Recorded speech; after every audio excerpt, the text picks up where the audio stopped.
welcome to MorningFile. I'm your host, Emma McCarty, and today I'm joined with Grant McLeod to discuss his new EP, Vices. So to start, why don't you begin by telling us what Vices is about and the inspiration behind it? Yeah, for sure. So Vices actually started off with the fourth song on the EP called Decay. It was originally released in May, and it kind of just came to me in a dream. Ended up having the chorus come up and woke up at 3, 4 in the morning and started to write it. And it slowly turned into this whole project about like mental health issues, so anxiety and depression and everything like that, and how people kind of use certain vices to cope with those things. Oh, that's a cool way around it. I never even thought about that, like how the title ties in. Yeah. Yeah, so you then created and developed all the music. Did you work with anyone else, or what was that process like?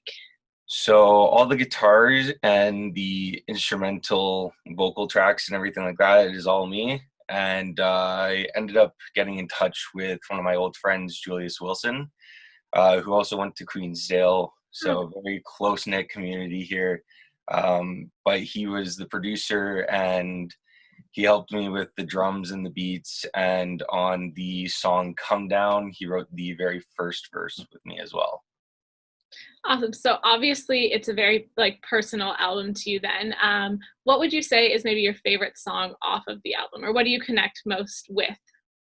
Ooh, that's a good question. When it really comes down to it, I've been asked that quite a bit recently.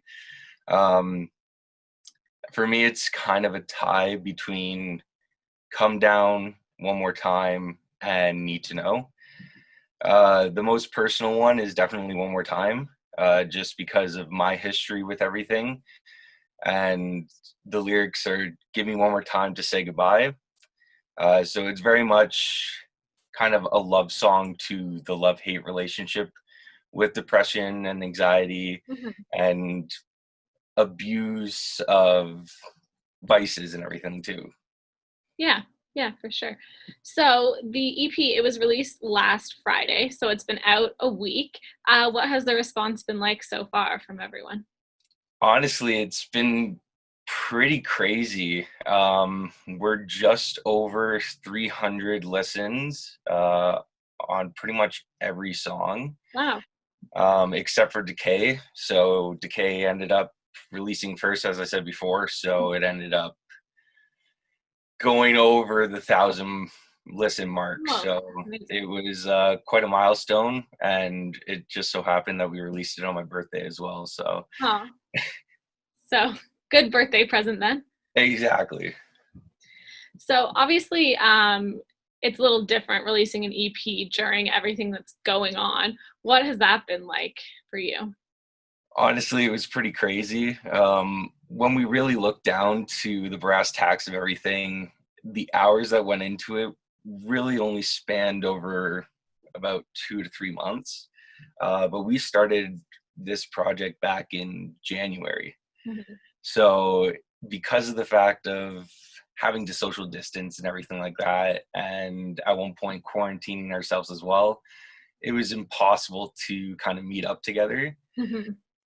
So much so that my first CERB payment paid for my entire home studio, Oh, wow. which helped us be able for me to do stuff over here and then send it through audio formats over to Julius so that he could mix and master it all. So what could have taken 2 to 3 months ended up taking about 7. Yeah, yeah. Yeah. You could argue though, I guess that type of music talking about anxiety and depression might really help people in this time.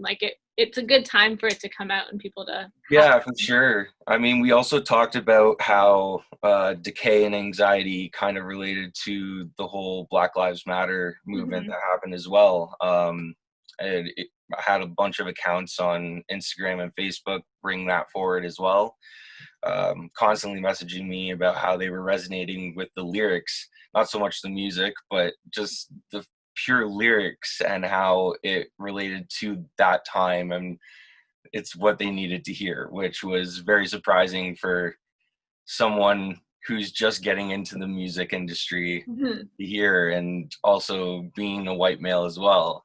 It's a very, not concerning comment, but it's a very kind of empowering comment that people can take it from any aspect, right? Yeah, it's wild how many different interpretations you can have and how people relate to it differently. Mm-hmm. So then I guess my last question for you is, where can people go that want to check out the EP? Where can they access it? Yeah, so we actually use a distributor called DistroKid, and it puts it onto all major listening platforms. So you can listen to it on iTunes, Google Play, Spotify, Apple Music, and if you look up Grant McLeod and any of the song title names or the EP name, you'll be able to find it on YouTube as well. That was Grant McLeod discussing his new EP, Vices. To listen to the new EP, you can click the link below. As always, for more MorningFile interviews as well as new content, you can visit cfmu.ca.